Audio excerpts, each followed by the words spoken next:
Okay, when I have a twisted stave, you have to try and figure out what end is flatter and then where it drops off. Because what I'm going to do is make a cut with the circular saw, and the grain is straight. You have to follow the grain. So I looked at the grain, and you see where the blue line is? That actually is straight grain. So my first line was a little over here, and then I realized I have to follow the next straight grain over, so I have a little more space in the stave. This is 2-inch space over here.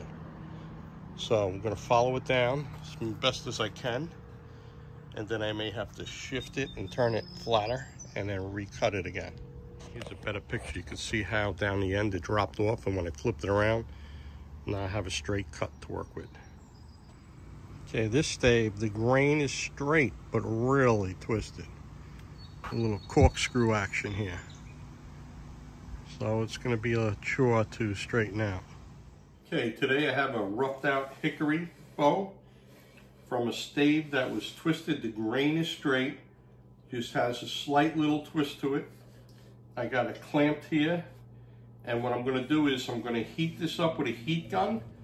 Heat it up enough to get it to conform, which is almost there, but I don't want to force any grain. I want the grains to heat up. And then once I get this clamped, it's too late in the day today. It's 2 o'clock in the afternoon. But tomorrow, if it's not going to rain, this is getting cooked on coals. We're going to have a cooked bow tomorrow. And then maybe Monday or so, depending on, once again, on the weather, we'll tiller it and we'll be shooting it, okay? So I'm just going to heat it up today. Heat it up on the belly. The belly is the side that faces your belly. I'm going to heat the sides, the belly, and I'm going to stop the video here because it's going to take a long time. And once I get it hot enough, then I'm going to clamp it down. This way I don't stress the limbs. I don't stress the fibers of the woods. It'll be heated, and even though it almost wants to go down, it'll go down much easier and the fibers will bend. And that's it. It'll be continued when I'm cooking it. As I'm heating it, 1 clamp at a time, I push down. I got this good. And just 1 clamp at a time, then this will be the next one.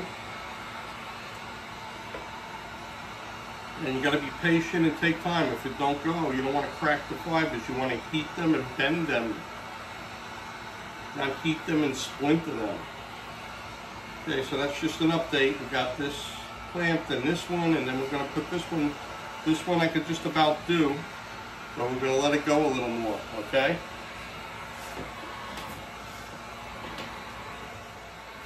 Okay, once we heat it up and we got it bent and clamped, don't stop there. I want you to take another 10 minutes and just heat up these wood fibers.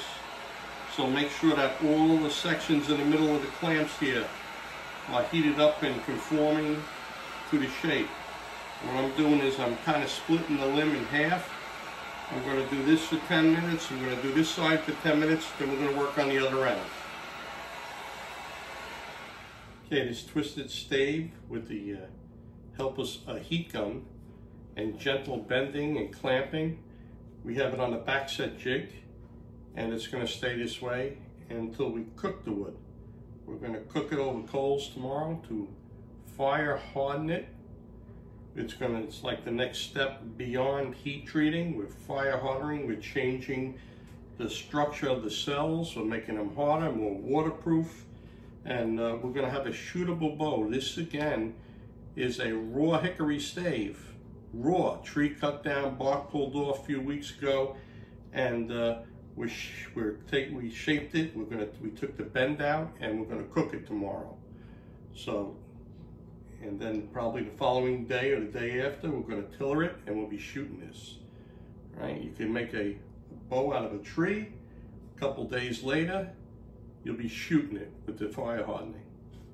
Okay, last night I put that twisted stave that I had shaped into a bow on the backset jig, and I heat treated it, and today's the day we're gonna cook it. Today's the day we're gonna fire harden that bow. So a friend of mine, Cliff, had said when I use this rain gutter to put down aluminum foil and crinkle up some aluminum foil so the coals don't sit right on the gutter. So that's what we have. And I got news for you. After I cleaned this from the last fire hardening, it was so easy to use a little shovel, like a garden shovel, and just scrape into a garbage bag the foil and the ash, okay? So that worked out well. So we're gonna light this up, let it cook, and then we're going to cook the bow.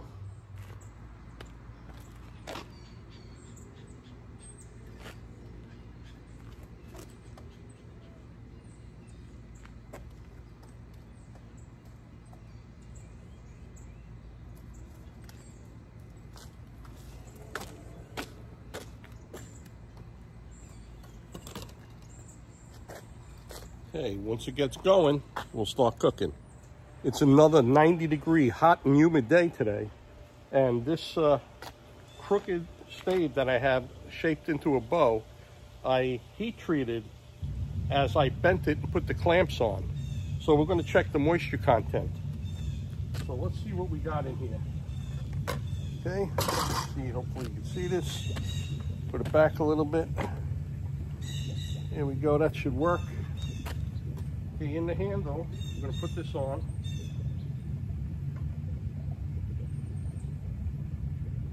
We got 8.7. In the limbs, we got, let's see what we got in the limbs. 7.6 over here. And 8.7 in this limb. Okay, so it's just under 9 for the moisture content in these. And these were, I heat treated them with the heat gun in order to bend them and clamp them. So there wouldn't be any stress bending the limbs to conform to the backset jig. So as soon as that coals get going, we're gonna start cooking. I'm gonna give you some measurements real quick. The riser is like 5.5 inches off the coals. And over here, the limbs are 7 in the midpoint to 9.5. So let's see over here. 7 in the midpoint and 9 over here. 9 plus over here. Okay, so that's it. We're gonna keep an eye on the, we gotta keep an eye on the riser for the color. And we're gonna let that cook for about a half hour. It's 9:20. So like 10 to 10, we're gonna check this out and see how the color is. I'm gonna keep an eye on it in between though. Those are just rough ideas how far off the coals. You'll have to check your own and be responsible for your own to make sure it don't go on fire. You have to really watch it. I have a bottle of water out here that if it goes on fire, I can just splash it. All right, if you have a hose, I have a hose right there. You can keep a hose nearby if you wanted to. These fireplace gloves are a necessity. What we do is, I had this going for 20 minutes so far, and as it's obvious that the riser is lower, closer to the coals. And if you see the angle, I have screws set on different angles. What I think next time I'll do is just put coals on one side and use half the coals, and because of the angle I'll be able to cook the one side at a time and not worry too much about the riser. So we're going to put this up a little higher.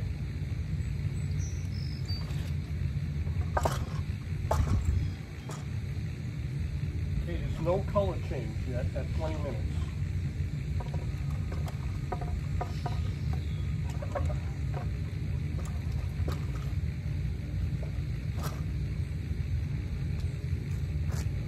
We're going to change the angle. We're going to worry about cooking this side. And we're going to see with the clamps, it only goes so low anyway. And we're going to see how many inches it is. It's 6 inches from the coals, okay? Roughly 6 inches from the coals. So we're going to, they say go low and slow. And what I'm going to do is, I have a little shovel, a garden shovel that I use to clean this out. And I'm going to take the coals from this side and put some over there and increase the heat. Sometimes the best teacher is your own trial and error. So I have the angle changed, so this is more even. I used a shovel and a piece of wood to knock the coals on. I moved the coals down so there's more coals from here to the end. There's nothing down that other end. And this way we can give it a couple of good hours of slow cooking, and hopefully the clamps are touching, just about touching on the bottom there. It'll get a nice cook. All right, if worse goes to worse, and if I have to lower it later, I'll put it up high and I'll take the one clamp off at a time and switch it around so they're not sticking on the bottom. But when you're bending the wood to conform, you really need the clamps to fit this way correctly. But now that it took the shape, I heat treated it and we're cooking it, at some point I'll be able to, with the gloves, you'll burn your hand. Your skin will stick right to these clamps. They're so hot. Use the fireplace gloves and flip them around, and we'll be able to get this lower if need be. So we'll see what happens. We've got plenty of time. It's 9:45, so we're gonna just let it go. It's 10:15. Let's load up the coals again. Get those coals going, get it hotter. And if anybody suggests that I put holes on the bottom, I don't want it to burn too hot too quickly. I'd rather the slow burn. Okay, loaded up with more coals, and the wood is cooking and I'm cooking. It is hot. It's 10:25. I put more coals on. You see they're starting to turn. Low and slow, they say, so we'll see what it looks like later. Okay, fireplace gloves on. Time for a check. Okay, see how it is. It's actually starting to color under here. See the color? It's starting to color. Well, we have the fireplace gloves on and we're checking the color. Now's the time. You see these clamps? They're all loose. The wood is shrinking. The moisture is coming out. And you want to make sure that the clamps aren't going to fall off. And we'll check that again. It's 11 o'clock. We'll check in maybe another hour, hour and a half. Meantime, back to the cook.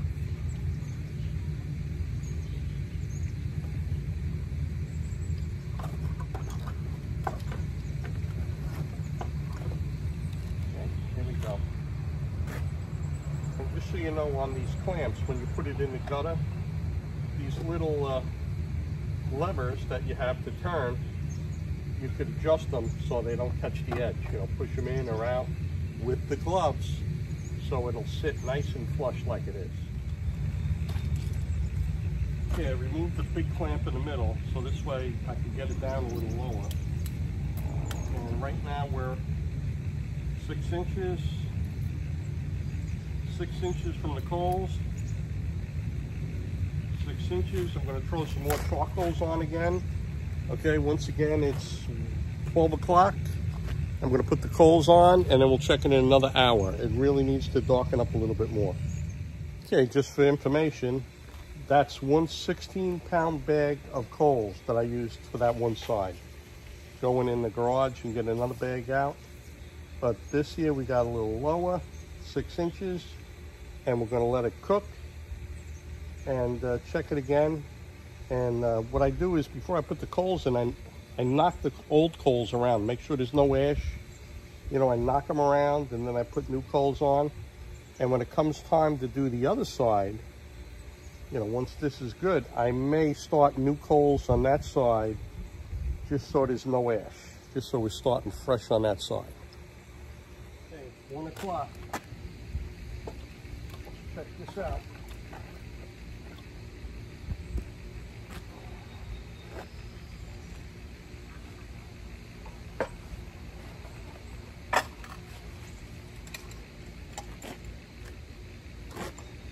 Yeah, I wish it would cook a little more. I wish it would cook a little more. It's 1 o'clock. I don't know if I could get it down any further. I have to see what I could do to get it down further. Okay, I changed up some clamps to get it a little lower. Now we really have to watch it. 4 inches, 4.5 inches off the coals. I'm gonna knock some of these coals around and put a few more new charcoals on and let it cook. Okay, it's 1:35. Watching the wood change from dark brown to almost scorching. So it's time to do the other side.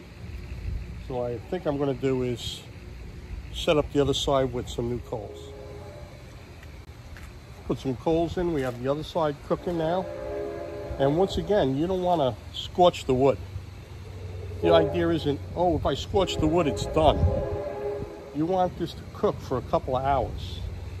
The fact that I lowered it and a half hour later there was a little scorching was because when you put it lower, you got to watch it a little more. But that has to be tilled a lot, and that'll clean up nicely. Okay, but and remember to check the clamps in between, because as the moisture comes out, the clamps get loose. You have to tighten them. So now this is 10 to 2. It's 10 to 2, and this is going to go until probably 5 o'clock. But we're going to check it every half hour. Okay, it's 5 to 3, and I put another screw up a little higher to raise this end, to get this end a little lower so we can heat the end, heat the tips, and it's browning really well. It's cooking good. I added some more coals to keep it going, and I'll watch that tip. I can watch that from the pool to see how it's cooking. It's 20 after 3. I moved the screw over from one side to the other and lowered it a little bit so we can heat that end up. You can see it's starting to color a little bit. Have to really watch that end. And then once that end heats up a little bit more, then we're going to just do the other end and we'll be done for the day. So we got this whole end here cooked. All right, the end's cooked. This whole half of the bow is cooked. And what I'm going to do is turn it around and put the other tip on the end just to cook it a little more. We'll let it go for about a half hour, and then we're done. Tomorrow, tillering and shooting.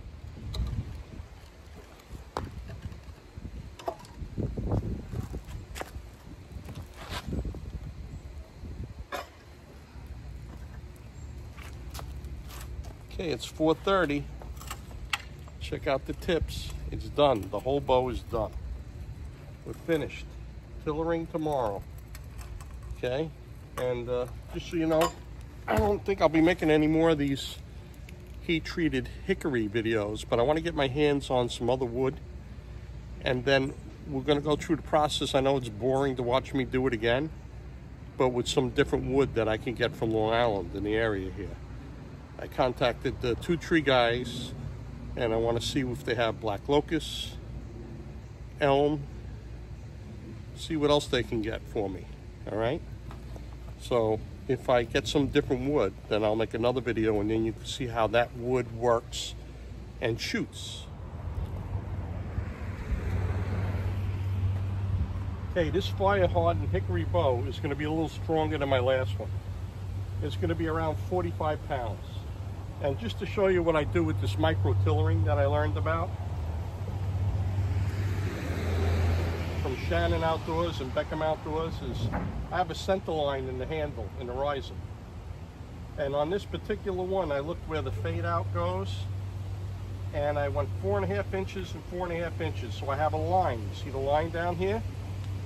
And then what I'm going to do is I go from that line to the cutout, which is on this one's about 27. And now I'll look. And as you look, you can see you want to go in the middle of this here. This is 27, right? So it'd be 13.5 is the middle. If you look, let's put a little mark in the middle just to put a mark in the middle. Okay. we got kind of a nice mirror edge going on in this micro tillering here. It really isn't bad. Let me get up on top of where the string is there. Okay, it looks pretty good. Let's look over here. Let's look at this one.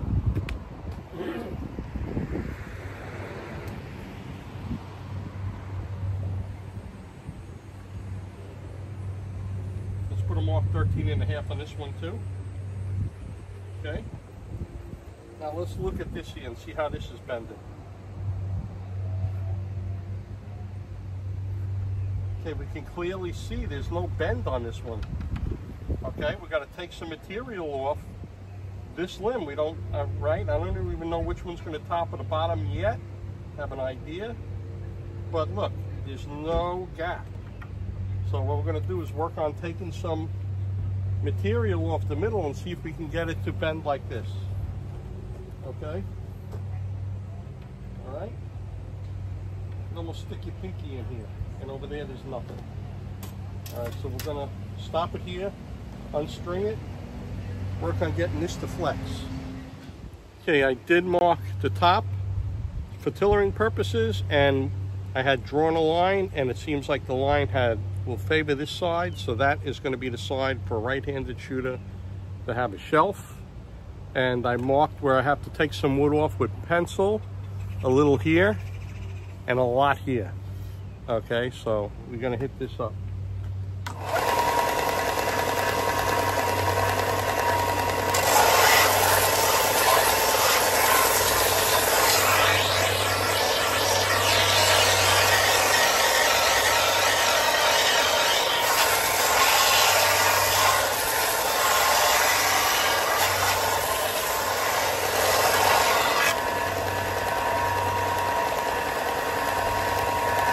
Okay, you saw me hit the edges, and before I pull it down with the drawstring, with the string, I'm going to round the edges more. I'm going to stop it here because you can see in the thickness, I have a little bit more material I have to remove on this end. Since you've seen how I till it on the other videos, I'm not going to drag this one out. I went back and forth a couple of times, taking off material. Every time that I take off material, I round the edges. Every time that I take off material, I flex the limbs. I flex them a few times, about 20, 30 times, to get the fibers used to that bending. And then I'll show you what we got here.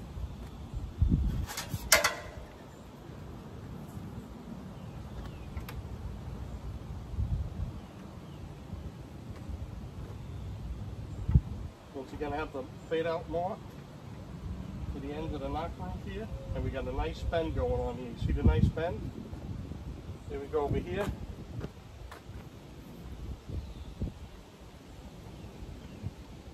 To here, to there. Okay, we got another nice bend going on. So what I may do is pull out the pulley setup and start working on that now, until we can get down to 20 inches or so. We can get it down where I can put a string that I have made inside on here. So I think I'm going to hook up the other jig.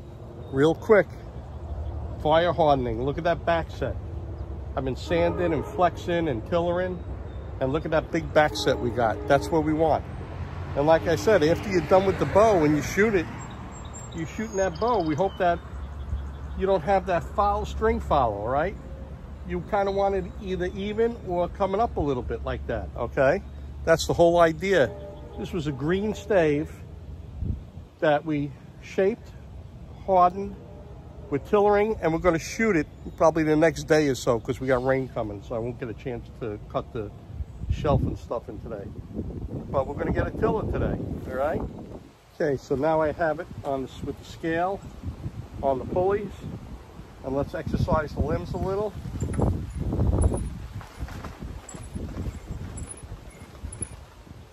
Look at them, they're looking like they're flexing fairly well.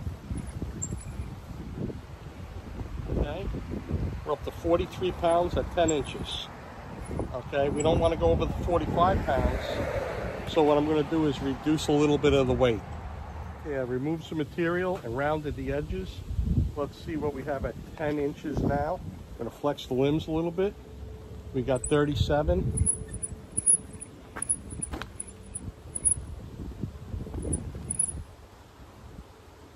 We got 43 at 13 inches.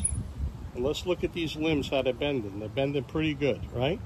So we're going to take a little more material off and see what happens. Okay, in my other videos, I showed you how I cut the string grooves. I put a 45 down towards the handle, towards the belly of the bow. The belly is the part that faces your belly. And then I use a round rat tail file, okay? And then I use a chainsaw file and sandpaper. Make sure that they're flush. The string don't stick out. The string sits in there nice. You can look at this profile and make sure it's across. And this is really dead. You could shape this any side you want. This really don't matter that much. So you can lower one side or the other depending on, to make it even. And then when you look at this part here, the belly, okay, and then if one side's higher or lower, you just change the angle a little too, okay? Because when you tiller it, you want it to pull nice and straight, all right? Okay, we went from 43 pounds at 10 to 43 pounds at 14 by removing wood, and we still have to look at the tiller, make sure the limbs are bending even. We got a ways to go. Let's see, exercise the limbs and see how far we go. The limbs are looking pretty good still. Okay, we got 44 at the 16 now. So we don't want to go over that 45, and we got to get down to 27. So we're going to remove some more material and exercise the limbs. Once I get it down to 20 inches, then I put on a short, my string that I made to put on here with a 5-inch brace height. You know, I could twist it up, and I'll show you. You could see the problems that need to be corrected when you put the bigger string on. Okay, this whole limb here needs to be flexing a lot more. It's short, right? And then over here, look how big this is. And you can see where it's not flexing. It's not flexing here. And draw the pencil mark here. You see it's not flexing there. All right, we'll start with that, and then we'll look at the ends. But you see, you draw the pencil mark and then take off the pencil mark. But this whole limb here, this whole limb needs to be taken down. Okay, so we can get it even. And hopefully we'll maintain that 45 pounds that we want, okay, at my 26.5-inch draw. Okay, now that we have the string on, that's going to be the string. You know, we're going to increase, we could twist it to increase the brace height. And you saw one limb was bending more than the other. What we do is measure it, and if it needs to bend more, use a pencil and then sand off the pencil marks, okay? And because it's not on the tiller, you don't want to pull back a lot because you can see the limbs were off. You just exercise them a little bit, but you want to exercise them, all right? So this was the top down here, okay? But either one could be the top because I didn't cut no shelves, no nothing. I made an even bow for a reason. So when you look down here, okay, I'm righty, so the shelf will be on the left for me. When you look down the bow with the string down the center, okay, the string favors this side. Okay, so that's going to be the top. So now this is my new top because the string favors the side that's going to have the cutout. Okay, so I'm going to put it on that flexible tillering board, and we're going to check out the pounds and see how it flexes. We have it. You can look at the profile. It looks good, right? Top limb has a hair more maybe. It's beautiful. So let's see. We're going to exercise it a little bit. And look how nice it goes down. Now over here, when you look over here, we're starting to get like a hinge. That outer edge has to be taken off more, and the whole part over there. Let's see what we got for a weight. Only 30 pounds, okay? Had to take off a lot.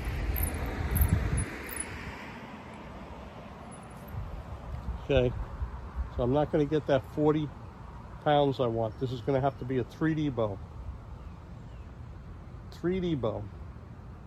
All right. Like I said, I've only been doing this since December. And while once I get to 20 inches, I put the string on with about a 5.5-inch brace height. Okay.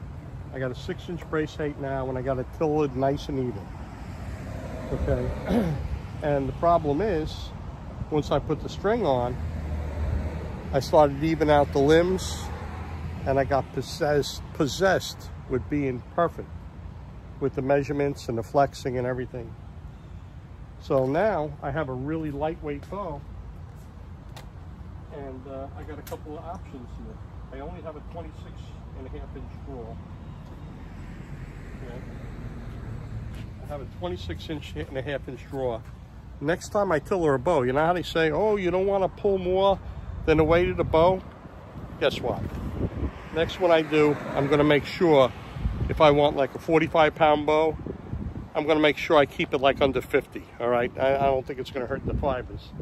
Because once you get the string on it, and you look at the limbs and start tilling a little more, the pounds come off real quick.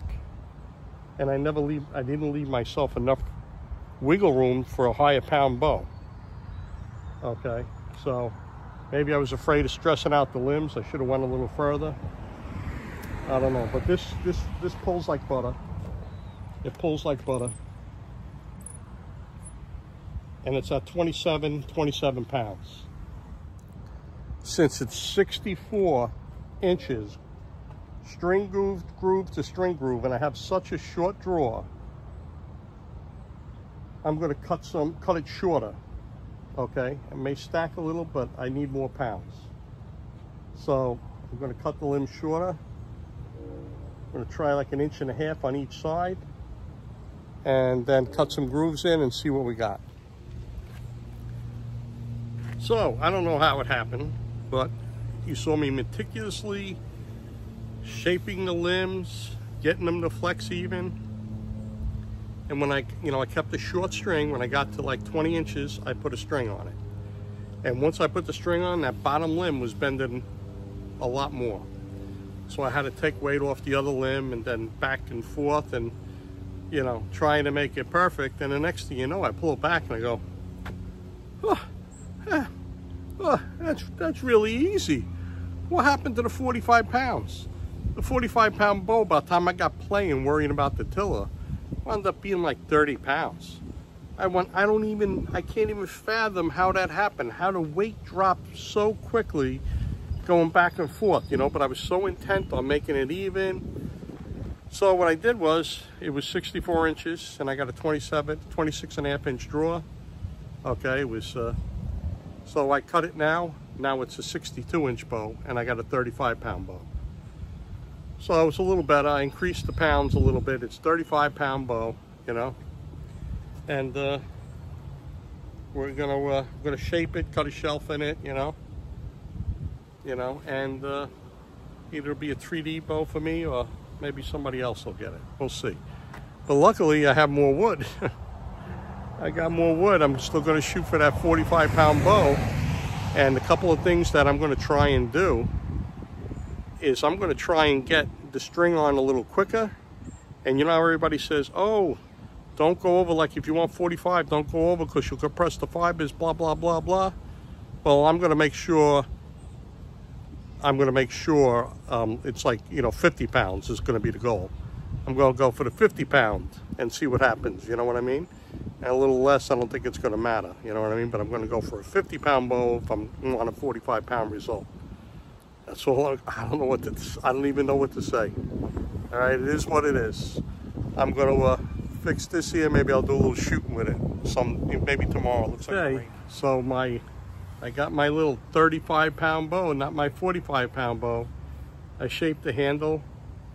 You know, it needs a little more sanded, but I got a crowned shelf, a bit of a radiused riser. Okay. And we're gonna go in the back and just take a couple of shots with it after I put everything away, if the rain holds up. But I have another stave that's twisted, and that's gonna be the 45-pound target weight. So, while you're out in this 90-degree humid, wet weather, sometimes you don't think clearly. And I'm wondering to myself, geez, I'm so carefully tillering this bow. And then when I put the string in, I saw one limb was bending a little bit more. and I made sure I didn't go over 45 pounds, but I was close to 45 pounds. When I put a string on, the one limb was bending a lot more, a little bit more, and I started taking off material and working and exercising it by hand and measuring, and you know, I was into making it perfect. And after I did, I says, oh, let me exercise. It seems easy exercising. I pull it back. I go, oh, it's like butter. What the heck did I do? It was 30 pounds, 29, 30 pounds at my draw length. Couldn't understand how quickly the pounds let off, right? So now I have a 62-inch bow. I cut it, cut new grooves in it, okay? Right? And it's tilled, okay? I got a 62-inch bow that's 35 pounds. Then I came in the house, had a cool drink, sat in the air condition, and I'm trying to figure out how could the weight drop so quickly. And then the light bulb went on. I don't like following rules too much, all right? Everybody says, oh, you know, stick with the thicker limbs so it's safer, this and that. I had one stave that was very narrow, a little twisted, and I said, I'm gonna try and get 2 bows out of it, and I did. This is a bow I got out of that stave, and it was a little twisted, straightened it out. You saw me straighten it out, but the limbs are only 1 inch wide. These are little 1 inch wide limbs. So when you're tilling and you're sanding, because they're narrower, the weight drops pretty quick. Okay, so that's why I was shocked at how quickly the weight dropped. It was because the little thin limbs that I got, okay? So here we are out here. I got these 700 entradas with, I think they got 75 grain points in. I don't know, looks like 75 grain points. And I'm at, that bear is about 15 yards or so. Look, I didn't even set the knock, okay? So we're gonna have to guess on this. I'll put the knock on top. See, I didn't even set the knock. This is a string I got out of the bag of strings that I made to shoot. So let's see, let's try and shoot that bear there.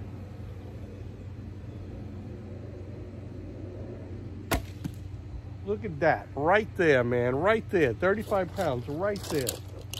Let's try the 20-yard deer, which is by the bag targets. And again, look, it's crazy. I'm knocking on top. I'm just guessing.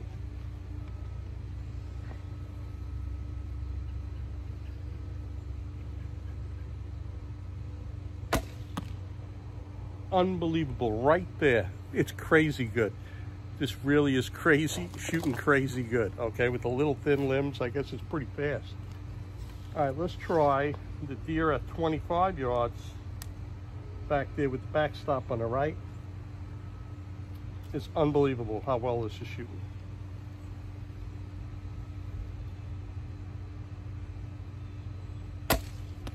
Oh, just a little below the belly. Let me take another one.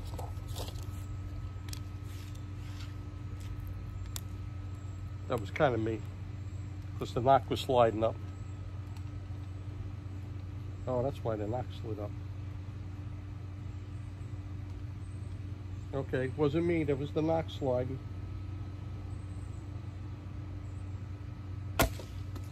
Okay, it was the knock sliding. Let's go check, you gotta check this out. All right, this is the first time I'm shooting this thing. So here we go.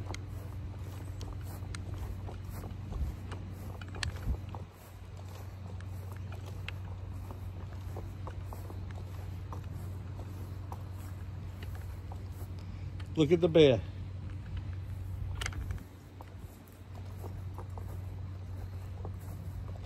$20-yard deer.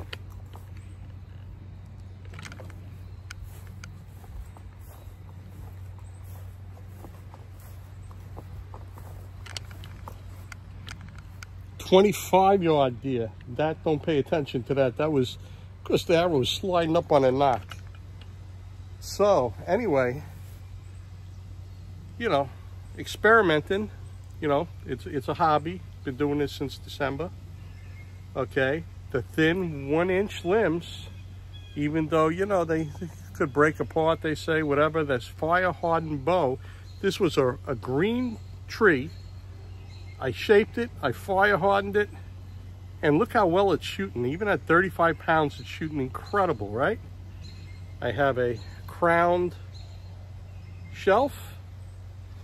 I have a slight radius riser, needs a little more sanding, but it shoots unbelievable, okay? So that's the end of this fire hardened bow.